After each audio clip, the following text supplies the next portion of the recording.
Lyra had always known that the universe held secrets beyond the protective walls of her world. At 342 years old, she was still considered young by the standards of her people, yet she possessed a curiosity that her elders found troubling. They said that curiosity was a human trait, something to be guarded against, something that brought danger and chaos to orderly societies. But Lyra could not help the way her mind wandered to the stars at night, wondering what lay beyond the crystal mountains that surrounded her homeland. The sacred groves of Elathon had been home to the elf people for 10,000 years. The land was covered in bioluminescent forests where ancient trees grew so tall they seemed to touch the stars themselves. Rivers of pure silver water ran through valleys, and the air smelled of night flowers and ancient magic. Everything was perfect. Everything was controlled. Everything was exactly as it had been for thousands of years, and everything would remain that way for thousands more if the council had anything to say about it. Lyra worked as a keeper of the ancient archives, a position that allowed her to study the history of her people and the worlds beyond. She spent her days cataloging old texts and preserving the knowledge of ages past. Most elves found such work boring, but Lyra loved it. Among the leather-bound journals and crystal tablets, she discovered stories of the outside universe that fascinated her.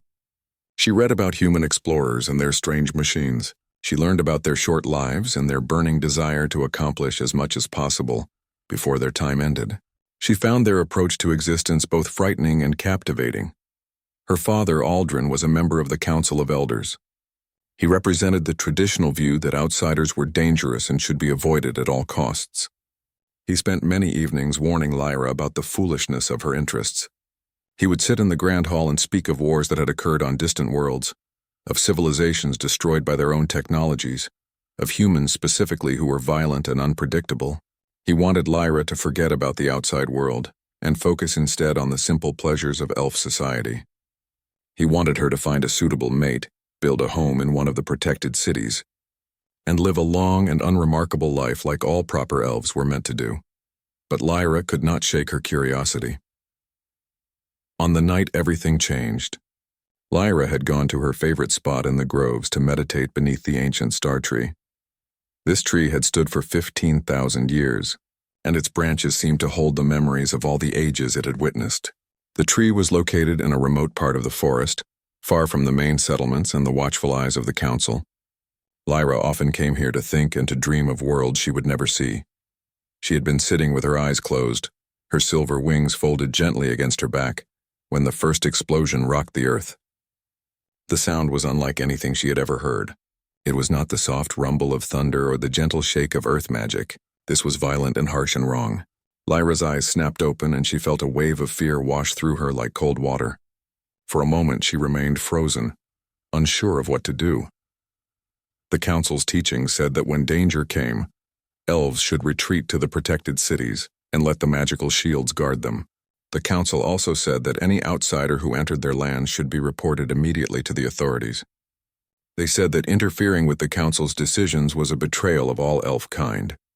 They said that compassion toward outsiders was weakness. But as Lyra stood and began running toward the crash site, she found herself unable to follow those teachings. Something deeper than training was calling to her. Something that transcended the rules and laws that had governed her people for so long. It was a feeling she could not name, but it pulled her forward with an intensity that was almost physical. The forest became darker as she moved away from the bioluminescent plants near her meditation spot. The trees here were older and denser, and their light was dim and pale. Lyra moved with the grace that all elves possessed, her feet barely making a sound as she ran across the crystalline ground.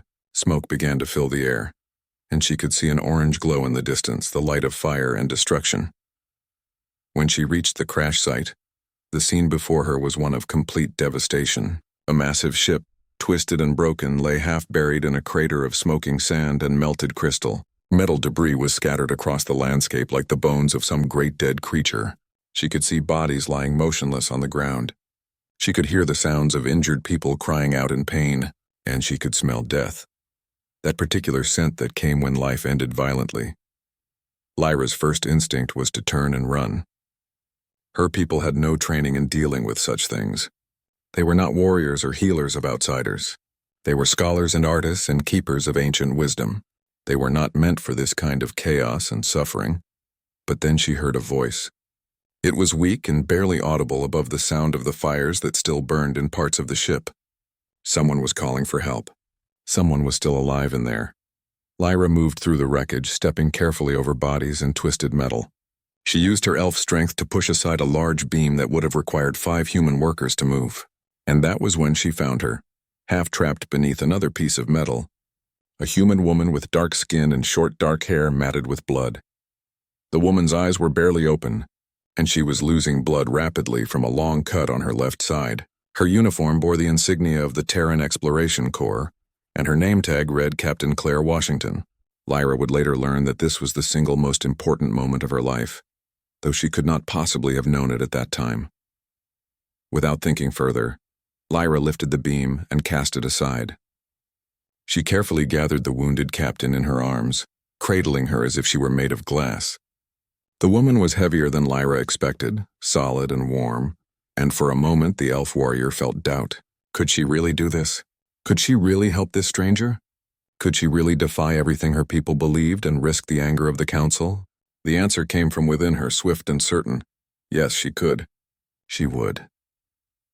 Lyra moved quickly through the forest, knowing a safe place where she could work. There was a cave system deep within the oldest part of the groves, a place where few elves ever ventured. The cave was protected by ancient magic, and no one from the council would think to look there. It was the perfect hiding place for a secret. The journey to the cave took nearly an hour. Lyra's arms ached from carrying the injured woman, but she did not stop. She did not allow herself to slow down or doubt her choice. Inside the cave, she carefully laid Claire on a bed of soft moss and prepared to work. By the light of glowing crystals that she summoned from the cave walls, Lyra examined the captain's wounds. The cut along her side was deep but not fatal if treated properly. Her left arm had a fracture and she had lost considerable blood. There were burns on her shoulder and chest from the explosion.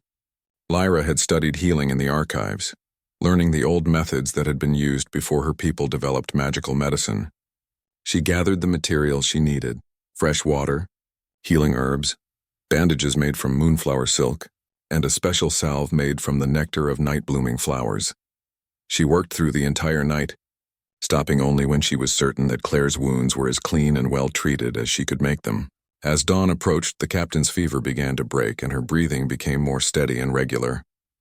Lyra sat beside her, watching her sleep, and wondered what she had just done.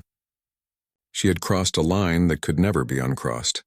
She had made a choice that would mark her as different from her own people, and somewhere in the distance the council was surely discovering what had happened. They were surely organizing a response. The life that Lyra had known was ending, though she did not yet understand how completely everything was about to change. All she knew was that she had done what felt right, and that would have to be enough. The cave became Lyra and Claire's entire world for the next 3 weeks. Lyra would venture out only at night to gather food and fresh water, moving through the forest with extreme caution, always aware that hunters from the council might be searching. She brought back fruits from the highest trees, vegetables from hidden gardens that only she knew about, and roots that possessed natural healing properties. She hunted small creatures humanely and prepared broths that would help Claire regain her strength. Claire's recovery was slow but steady. Her fever broke on the 3rd day, and on the 5th day, she was finally able to sit up and take solid food. The first time she opened her eyes fully and looked at Lyra with clear awareness, she tried to reach for a weapon. But Lyra simply held up her hands in a peaceful gesture and offered her water. Claire drank gratefully, and something in that simple act seemed to ease the tension between them. Over the following days, as Claire grew stronger, the two began to communicate. At first it was difficult because they spoke different languages, but Lyra had studied many tongues in the archives, and Claire was patient and kind in teaching her the human language she spoke. Claire had a sense of humor that surprised Lyra. Even in pain, even in danger, the human captain found reasons to smile and make jokes. She had a way of making even the most serious situations feel less overwhelming. Claire told Lyra about her mission. She had been sent as part of a diplomatic team to explore new worlds and establish peaceful trade relations with any intelligent species they encountered. Her ship had been approaching Aelathon when a solar flare disrupted their navigation systems. They crashed through the atmosphere and exploded on impact.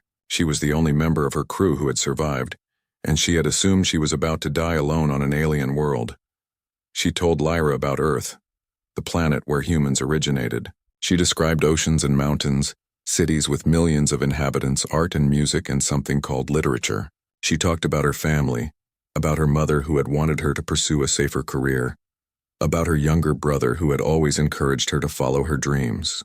She spoke of love and loss and the bittersweet nature of being separated from those you cherish by the vast distances of space. Lyra found herself fascinated by everything Claire shared. The human way of seeing the world was so different from what Lyra had been taught. Humans measured their lives not in centuries but in decades. They rushed through their existence, yet somehow managed to accomplish incredible things. They were shorter and weaker than elves, yet they had built technologies that allowed them to travel between stars. They were fragile and temporary, yet their passion and intensity seemed to burn brighter than anything Lyra had ever witnessed. One evening, as they sat at the mouth of the cave watching the twin moons rise over the forest, Claire asked Lyra why she had risked so much to save a stranger. Lyra did not have a simple answer. She tried to explain about the feeling that had drawn her to the crash site, about something deep within her that recognized Claire as someone worth saving. She talked about the books she had read in the archives about humans, about their capacity for kindness and their drive to create and build rather than destroy. Claire listened quietly, and when Lyra finished, the human captain reached out and took her hand.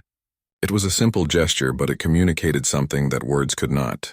It communicated gratitude and connection, and the beginning of a friendship that transcended the boundaries of species and culture. But their peace was not meant to last. On the 23rd day, Lyra heard sounds from outside the cave. Multiple footsteps. Multiple voices. The hunters had finally found them. Lyra's heart began to race, and she looked at Claire with urgency in her eyes. Claire was strong enough to walk now, but she was far from fully recovered. If they had to run, she would slow them down. Lyra moved quickly, gathering what possessions they had managed to accumulate. She looked around the cave, searching for another exit, but there was none. They were trapped. The hunters would reach them within moments, and there was no way to escape. Lyra had known this moment was coming, but she had not expected it to arrive so soon. She was not ready to face the council's judgment. She was not ready to lose Claire. She could hear her father's voice among the hunters. Aldrin was leading the group personally. He was calling out orders, telling the hunters to prepare their weapons, instructing them to capture the outsider and bring her before the council for judgment. He did not mention Lyra. Perhaps he hoped that she would come willingly rather than face the shame of being dragged back in restraints. Lyra walked to the front of the cave and stepped out into the moonlight. She held her hands open and empty, showing that she was not armed. Her father stood at the front of the group, his face a mixture of disappointment and anger. Behind him were a dozen hunters, all bearing weapons that could paralyze an elf with a single strike. Aldrin looked at his daughter with eyes that seemed to hold both love and contempt. He asked her what she was thinking, how she could have betrayed her entire people by harboring an outsider.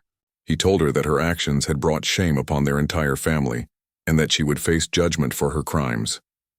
But before Lyra could respond, the sky itself seemed to change. The stars above them began to shine more brightly, almost as if they were responding to some vast and distant call. The earth beneath their feet trembled gently, and in that moment everything went silent. Even Aldrin stopped speaking, his anger replaced by confusion and concern. That was when they heard it, a sound like no one on Aelithon had ever heard before. It was a call that seemed to come from the depths of the earth itself, a sound that was both terrifying and strangely beautiful. And then, across the horizon, they saw them rising from beyond the mountains, two massive shapes silhouetted against the starlit sky, two creatures that belonged to legends and ancient stories, two dragons that had not been seen in 1,000 years. The hunters panicked and began to retreat, their weapons suddenly seeming pitifully inadequate against such forces. Aldrin stood frozen, his face pale with shock and fear. Lyra felt her own heart racing, but beneath the fear was something else, hope, and something that felt almost like destiny calling to her. The dragons descended slowly, their wings spread wide, their massive forms filling the night sky. Their scales reflected the moonlight like liquid jewels, emerald and gold dancing across their bodies. Their eyes held ancient intelligence and power beyond measure. They circled the group once, and then they landed directly in front of Lyra. The larger dragon, the one with scales that shifted from green to blue, lowered its massive head toward her. Lyra felt no fear. Instead, she stepped forward and placed her hand on the warm scales of the creature's snout. In that moment, something shifted between them. A connection formed. Images and emotions flooded through Lyra's mind, showing her visions of a future that was different from anything she had ever imagined. The dragon showed her a world where elf and human and dragon could exist together, where the boundaries between species could be bridged through understanding and compassion. Claire emerged from the cave and joined Lyra at the dragon's side. The smaller dragon, with scales that glowed golden in the moonlight, opened its wings and created a protective shelter around both of them. Aldrin watched this unfold with shock written across his face. He had no words for what he was witnessing. No training had prepared him for this moment. The dragons began to move, their massive forms turning toward the sky. Lyra looked back at her father one final time. She saw the confusion in his eyes, the realization that his daughter was about to leave everything behind. She wanted to explain, wanted to make him understand that she was not abandoning her people. She was choosing a different path, one that might lead to something better for everyone. But there was no time for explanations. The dragons were ready and Lyra had to make a choice. She took Claire's hand and together they climbed onto the back of the larger dragon. As they rose into the air, leaving the hunters and her father far below, Lyra looked down at the only world she had ever known and understood that she was seeing it for the last time. Everything was about to change. Everything was beginning. The flight across the sky lasted for what felt like hours, though Lyra could not be certain of the exact passage of time. Everything was different when you were riding on the back of an ancient dragon. The world below seemed small and insignificant. Clouds that had always appeared so distant and unreachable now seemed close enough to touch. The stars that Lyra had gazed at from the ground of her homeland now surrounded them. Close and bright and infinite, the dragon that carried them, the one Lyra had named Storms, flew with a speed that defied her understanding of physics. The wind whipped around them with a force that should have torn her and Claire from the dragon's back, yet somehow they remained secure, held in place by the dragon's will or by magic that Lyra could not comprehend. She held tight to the dragon's neck, her fingers buried in scales that were warm and smooth to the touch, while Claire clung to her from behind, her arms wrapped around Lyra's waist. Below them, the landscape changed from the familiar forests of Aelithon to terrain that Lyra recognized only from maps in the archives. Mountains rose up like the teeth of ancient beasts. Vast deserts of red sand stretched out beneath them like oceans frozen in time. Rivers that looked as thin as threads from this height wound their way through valleys and canyons. Everything looked both familiar and completely foreign at the same time. Storms finally landed just as the first light of dawn began to break across the eastern horizon. The dragon descended toward a valley that seemed untouched by time. Massive rocks rose from the earth like the pillars of some forgotten temple. The smaller dragon, the one Lyra had begun to think of as embers, descended beside them, moving with a grace that contrasted with her larger companion's more aggressive movements. Both dragons lowered themselves to allow Lyra and Claire to slide down their backs and onto solid ground. Lyra's legs were shaking, not from fear but from the intensity of the experience. She had left her entire world behind. She had defied her people and her family. She had placed her faith in ancient creatures that belonged to the realm of legend and myth. And now, standing in this strange valley, she was beginning to understand the magnitude of what she had done. Claire looked over at her with an expression that mixed wonder and exhaustion. The human captain asked Lyra where they were and what was going to happen now. Lyra did not have any answers. For the first time since she had made the decision to save Claire from the crash site, she felt the full weight of her choices pressing down upon her. She had acted on instinct and compassion, but she had not thought through the practical implications of her actions. She was now an exile from her own people, traveling with a human and 2 dragons, heading toward an unknown future. But then Storms moved closer to Lyra, and the dragon's enormous head lowered until the dragon's eyes were level with her own. The connection between them intensified, and Lyra felt images flooding through her mind once again. The dragon showed her something that took her breath away. It showed her a place beyond the mountains where multiple races had learned to live together. It showed her human settlements and dragon nests built in close proximity to one another. It showed her individuals of different species working together, learning from one another, creating something beautiful together. Lyra turned to Claire and tried to explain what the dragon had shown her. Claire listened intently, asking questions, trying to understand the nature of the connection that Lyra had formed with Storms. The human captain explained that on Earth, humans had developed technology that allowed them to understand other species. But nothing like this, nothing that involved a psychic connection and shared visions. Over the next several days, Lyra and Claire learned more about their dragon companions. Storms, the larger dragon, was male and was approximately 3,000 years old. His mate, Embers, was younger, only 2,000 years old, but no less impressive in her abilities. The dragons had been imprisoned by Lyra's ancestors when they had feared the dragon's power. The council had used ancient magic to seal the dragons deep beneath the earth, in the volcanic depths, where they could not threaten the elf civilization. But the dragons had not been idle during their 1,000 years of captivity. They had learned to understand the thoughts and emotions of those around them. They had developed a form of communication that transcended language and species. They had waited patiently for the day when someone would come, who possessed enough compassion and openness to understand them. When Lyra had reached out to Storms with her hand, the dragon had recognized in her a kindred spirit, someone who was willing to see beyond the prejudices of her people, someone who was willing to risk everything for what she believed was right. The dragons showed Lyra and Claire a place to rest and recover. It was a cave system that had been used by the dragons for thousands of years. The walls were lined with crystals that glowed with a soft blue light, creating an atmosphere that was both calming and energizing. The dragons had brought supplies to this place over the years, storing them in anticipation of a future when they might be free once more. There was food and water and places to sleep.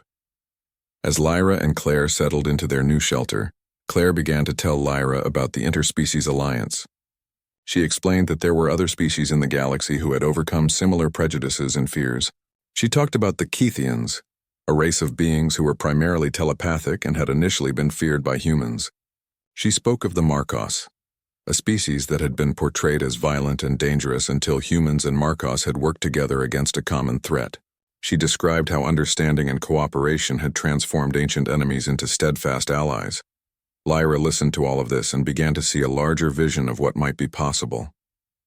She realized that her decision to help Claire had not been made in isolation. It was part of a greater pattern, a movement toward a more unified and compassionate galaxy. She was not just saving one human. She was potentially opening a door that had been closed for thousands of years. She was giving her people a chance to join something larger than themselves. But there were obstacles. The council would not be happy about the return of the dragons. They would see this as a threat to their power and control. They would likely organize forces to pursue Lyra and Claire. And they would certainly try to recapture the dragons and reseal them beneath the earth once more. Lyra shared these concerns with Claire, but the human captain simply smiled and shook her head. She said that they could not move forward if they were always looking backward, always worried about the people who wanted to keep them bound by fear and limitation. She suggested that they use this time to prepare, to learn from the dragons, and to understand what they were capable of when working together. Storms and Embers seemed to agree with Claire's assessment. The dragons began to teach Lyra and Claire about the world beyond Aelithon. They showed them maps stored in their memories of lands and peoples that Lyra had only read about in the archives. They introduced them to other creatures that inhabited this valley, beings that were neither fully dragon nor fully mammal, that seemed to exist in a space between categories. As days turned into weeks, Lyra felt herself transforming. She was no longer just the keeper of the archives, the curious elf who dreamed of other worlds. She was becoming something new, a bridge between peoples, a symbol of what was possible when you were willing to defy everything you had been taught, a partner to Claire in an adventure that would change not just their lives, but potentially the entire course of history. 3 months had passed since Lyra and Claire had escaped into the sky on the backs of the ancient dragons. In that time, they had traveled to a place that existed in the borderlands between the known world and the territories that had been abandoned by civilizations long extinct. It was a place that had been chosen carefully by Storms and Embers, a location that would serve as a meeting ground for beings from different worlds and different species. The settlement that Lyra, Claire, and the dragons began to establish was unlike anything that had ever been created on Aelithon or any other world Lyra had known. It was a place of cooperation and mutual learning, where the strict hierarchies and divisions of traditional elf society had no place. Humans from Claire's ship, who had survived the crash in other locations and been found by the dragons, began to arrive at the settlement. They brought with them technology and knowledge of the wider galaxy. Lyra worked tirelessly to help build this new community. She translated between the languages of different species. She helped establish laws and customs that respected the traditions of all inhabitants, while creating space for new ideas and ways of living. She and Claire worked together to create a society that was based on the principle that every individual, regardless of species or origin, deserved to be heard and valued. But news of this new settlement had reached Alethon, and the council was not pleased. One morning, as Lyra was walking through the growing city with Claire, embers descended from the sky with urgency in her movements. The dragon's emotion flooded into Lyra's mind, bringing images of destruction and violence. The council had organized an army. They were marching toward the settlement with the intention of destroying it and capturing the dragons to return them to their underground prison. Lyra felt her heart sink. She had known that this confrontation was coming, but she had hoped that the beauty and success of the settlement would eventually convince her people to open their minds and accept what was happening. She had believed that results would speak louder than fear, but she had underestimated the council's determination to maintain the old ways. Claire took Lyra's hand and asked what they should do. The human captain said that they could run, could take the dragons and flee to another world, another galaxy if necessary. But Lyra shook her head. She said that running would not solve anything. As long as they ran, as long as they hid, her people would remain trapped in their fear. The only way to truly change things was to stand and face the council directly. They prepared for the confrontation with a care that belied the gravity of the situation. Lyra spent time with the human residents of the settlement, asking them to gather peacefully in the central plaza. She asked them to bring their tools and their art and their music. She wanted to show the council not a military force ready for war, but a thriving community of individuals from different worlds working together. When the elf army arrived, they found something they were not expecting. They found not an army but a settlement of builders and artists and scientists. They found humans and elves working side by side in fields growing food together. They found dragons that were not attacking, but were simply flying overhead, watching with ancient intelligence. The commander of the elf forces stopped at the edge of the settlement and demanded to speak with whoever was in charge. Lyra stepped forward, and behind her came not a contingent of warriors but Claire and Storms and Embers. The commander recognized Lyra. It was General Miriam, a warrior who had served on the council for 200 years. She had known Lyra since she was young, had even trained with Lyra's father Aldrin when they were both young elves themselves. She looked at Lyra with a mixture of sadness and anger. Miriam demanded that Lyra release the dragons immediately. She said that capturing them was an act of war against the elf people. She said that Lyra was a traitor and deserved to be stripped of her status and exiled from Alethon forever. But before Lyra could respond, someone else stepped forward from the elf army. It was Aldrin, Lyra's father. He walked past General Miriam and approached his daughter with cautious steps. His face was lined with concern and confusion. He looked around the settlement at the humans and the dragons and his exiled daughter, and Lyra could see him struggling to reconcile what he was seeing with what he had been taught to believe. Aldrin asked Lyra to explain what was happening here. He asked how she could live among outsiders and creatures that should not exist in the modern age. He asked if she had completely abandoned her heritage and her family. Lyra took a deep breath and began to tell her father the truth. She described finding Claire at the crash site and realizing that humans were not the mindless monsters they had been portrayed as. She talked about the connection she had formed with Storms and Embers and how the dragons had shown her a vision of a future where different species could work together. She spoke of the knowledge that humans possessed, the art and music and science that could enrich elf culture. She explained that the settlement was not a threat to Alethon, but an opportunity for her people to grow and change and become part of something larger than themselves. As Lyra spoke, she was aware that General Miriam and the elf army were listening. She knew that her words were being taken into consideration, not just by her father, but by every elf soldier who had come to destroy the settlement. She could see some of them lowering their weapons slightly, as if listening had made them less certain of their purpose. Aldrin listened to his daughter in silence. When she finished speaking, he was quiet for a long moment. Then he asked to speak with Claire. The human captain stepped forward and offered her hand to the elf general in the human gesture of greeting. Aldrin took it, and for the first time in months, Lyra saw something in her father's expression shift. Claire told Aldrin about Earth and about human goals of peace and cooperation with other species. She told him about the pain of losing her crew in the crash, and about how meeting Lyra had given her hope that tragedy could be transformed into something meaningful. She spoke of her belief that different peoples could learn from one another and create something beautiful together. General Miriam walked forward and stood beside Aldrin. She looked at the settlement and at the dragons and at Lyra. She said to Aldrin that whether they liked it or not, the world was changing. She said that the old ways of isolation and fear were no longer viable. She said that they had a choice to make. As a people, they could retreat into their shells and try to preserve the old order, or they could be brave enough to step into the future. Miriam turned to her army and ordered them to lower their weapons. She declared that there would be no attack on the settlement.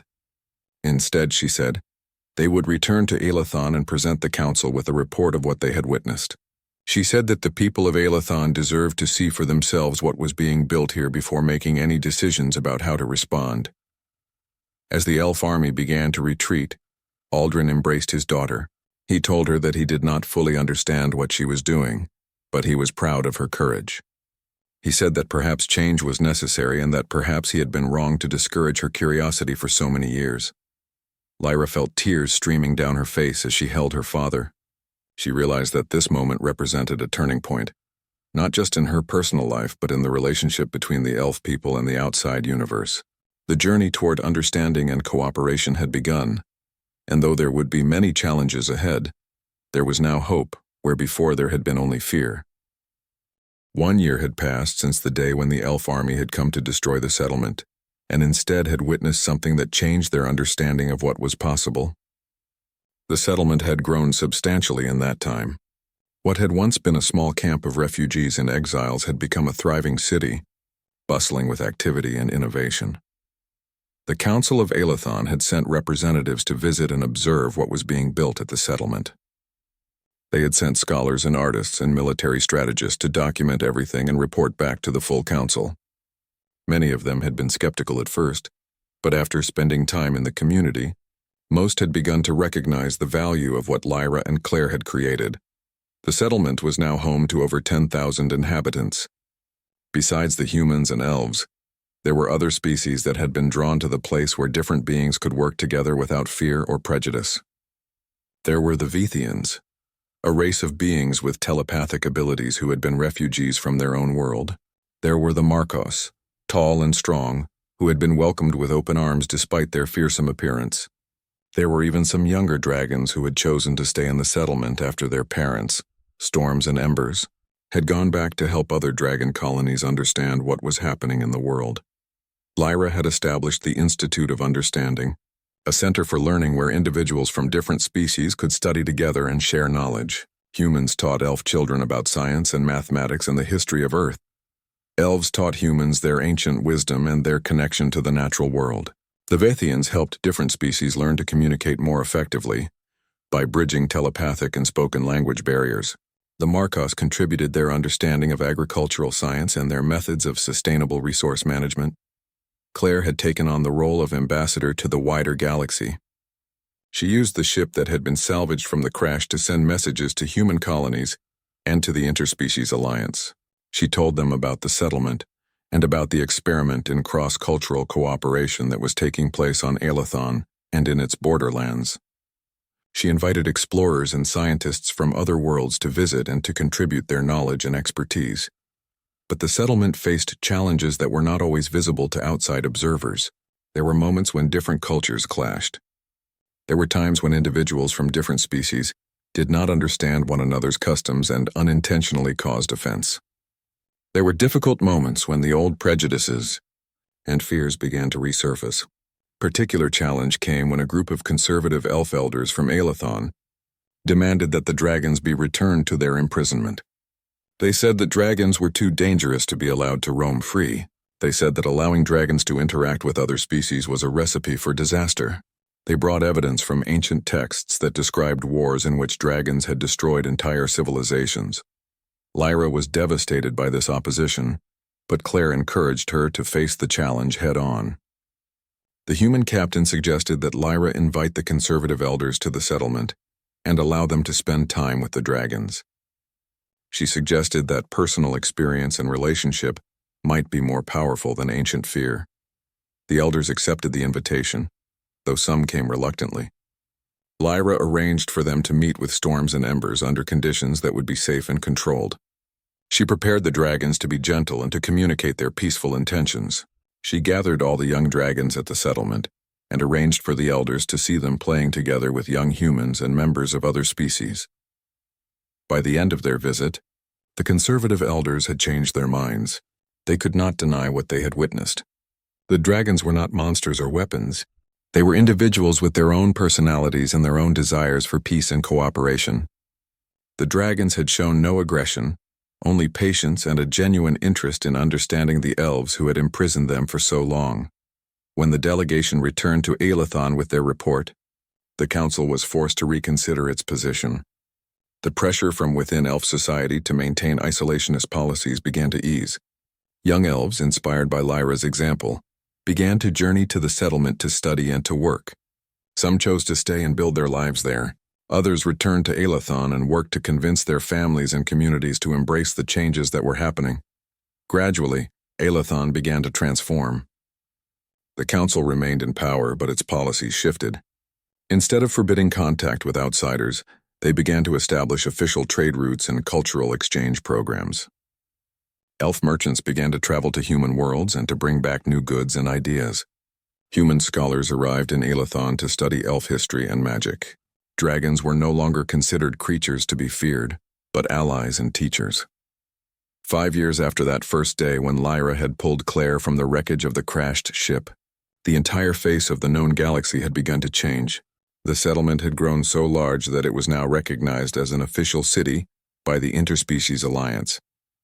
It had been given a name in 5 different languages, each translation reflecting the values and perspective of the species that used it. In the human language, it was called Hope's Haven.